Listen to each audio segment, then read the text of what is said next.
Greatness isn't given, it's built. Every rep, every sprint, every drop of sweat, it all leads to something bigger. At the Wellness Center of Edward Waters University, we push athletes beyond their limits, unlocking strength, speed, and endurance like never before. With expert coaching, personalized training programs, and top-tier recovery solutions, we're not just helping you train, we're helping you dominate. Because success isn't just about talent, it's about preparation, dedication, and the drive to be better every single day. Push harder, recover smarter, perform stronger. No limits, no excuses, just results. Edward Waters University Wellness Center. Train, recover, dominate. Hey everyone, welcome back to another episode of the Tiger Talk. I'm Jackson Mandell, and today we're diving into a topic that goes beyond the scoreboard. We are exploring the world of women's sports here at Edward Waters University, shining a light on the voices, stories, and experiences of our incredible female athletes. This episode is called Who Run the World? And you're about to hear powerful insights on some of the most important issues facing women in sports today. Our athletes are sharing their thoughts on fairness and inclusion, the pressures they face on and off the field, how the world of women's sports has evolved, and what still needs to change. To help bring these stories to life, I'm teaming up with co-host and partner for this episode, Nick Glenn, who's been out there meeting with athletes, asking the important questions, and capturing their thoughts on women in sports in 2025. So without further ado, let me pass the mic to Nick Glenn to kick off the interview. Tigers, today I'm here with Andrea Rodriguez. And today she's going to be answering 4 questions for us. For the first one, how do you handle the pressure or expectations placed on women athletes in today's competitive environment, both on social media and on the field? I feel like I just play like this, as if I was in home with my family. I just handle the pressure thinking there's no one watching me. I think you just have to find a comfort zone where you feel like you're not going to be criticized by the things you do. And yeah, just having time for yourself before a game to be mentally prepared and just going out there not thinking like, oh, they're gonna think this because I'm gonna do this wrong. Just focus on what you're doing, and then you will have time to think furthermore about the criticism from other people. The second question, what do you think still needs to change or improve in women's collegiate sports to better support female athletes in 2025? I think they have to bet more for them, because I feel like they give too much attention to sports like football, because it's the classic sports in every college. So I feel like it's just giving more opportunities to them in order to be more successful. For example, here in soccer, we don't have locker rooms, like we have all the stuff, we have to do it by ourselves, and they don't communicate with us as much as they do with other teams. And I feel like it's just paying more attention to their teams, because women teams can also be as successful as men. Yeah, I understand that. For our third one, what role do female athletes play in inspiring the next generation of girls to pursue sports at the college level? I feel like, like the role they have in... And inspiring the next generation? I feel like showing all the process and showing other generations that they are able to reach maybe like professional, like how they are advertised, for example, in the women's marketing in sports, like how big brands are collaborating with them is making also younger generations to think that they can be there. Because when I was younger, I didn't see a lot of women being advertised, like in Nike, for example, or Adidas. So I feel like it's just showing the world how they are and how sports might be different because of our physical abilities. And yeah, just showing that all the effort they put is gonna put them somewhere.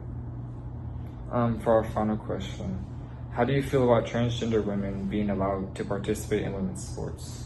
I feel like it's a really controversial question because, of course, they should be able because they are women as others, but also their physical abilities are different. So maybe they can participate because, like, maybe having other goals, like for example, if in the Olympic Games there's gonna be track and field, like maybe the times have to be different for them. Yeah. Since they are more able to run maybe faster than actually like biologically a woman.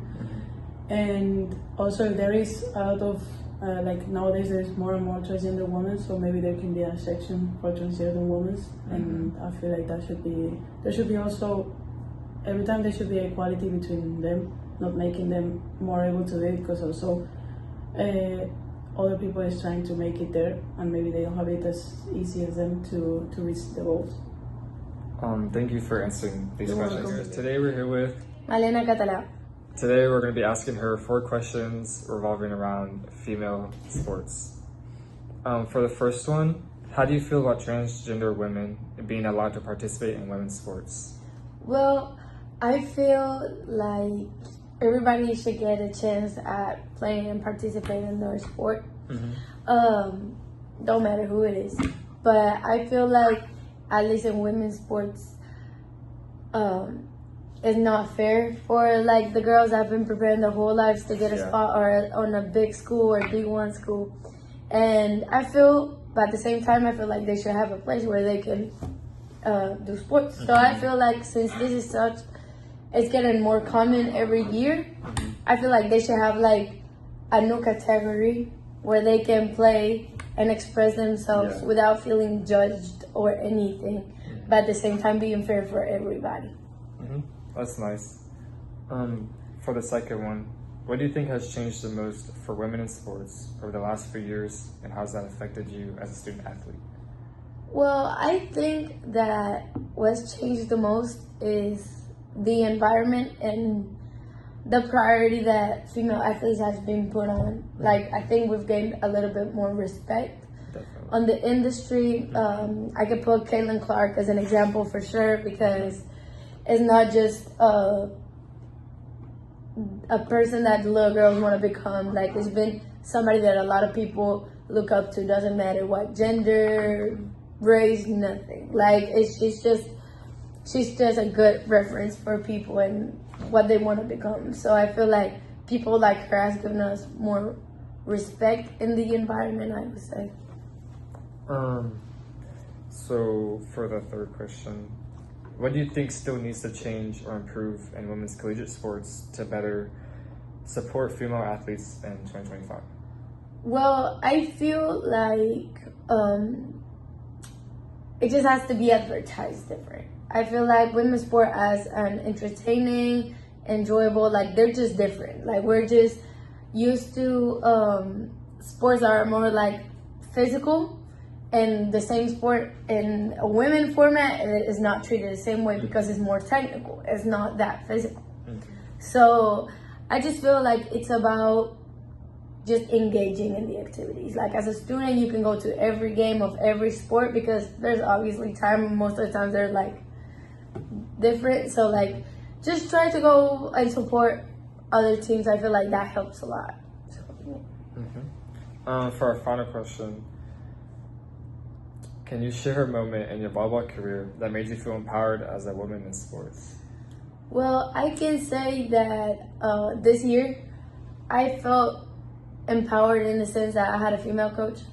So like having a female coach, not just a female coach, but a female coach that just really targets what's mental health and everything, like just so we can set in that aspect, and has been a college athlete as well, just made me feel seen. I don't know if empowered, but seen, and knows the struggle as being a woman and a college athlete at the same time.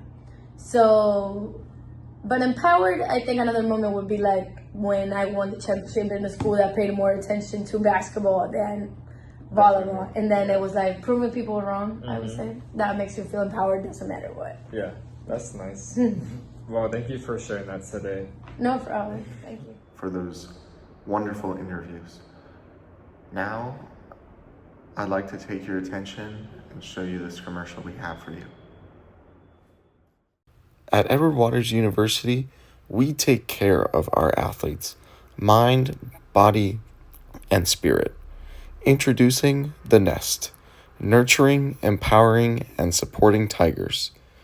The first ever HBCU student athlete wellness room designed just for you. From meditation areas to massage chairs, stress relief tools to wellness workshops, The Nest is your space to recharge and refocus. Because mental health matters. Because you matter. Step into The Nest and take control of your well-being today. Brought to you by the Edward Waters University Athletics and Hearts for Minds. Breaking barriers, building strength. Nicholas Glenn with a few words for this season. I just wanted to take a moment to say thank you. You have been my strength, my comfort, and my biggest supporter no matter what I'm going through. You always find a way to make me smile and remind me that I'm never alone. You've taught me what it means to be strong, kind, and selfless. I admire the way you carry so much love in your heart and how you give without ever asking for anything in return. You inspire me every single day. Thank you for always believing in me, for your hugs, your advice, your laughter, and your endless love. I truly don't know where I'd be without you.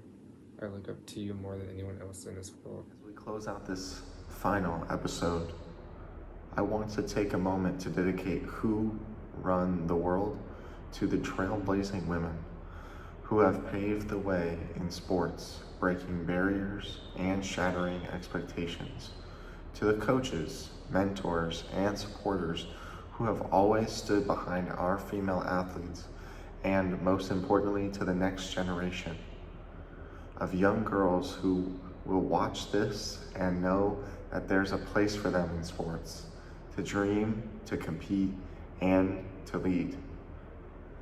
But this dedication is also personal.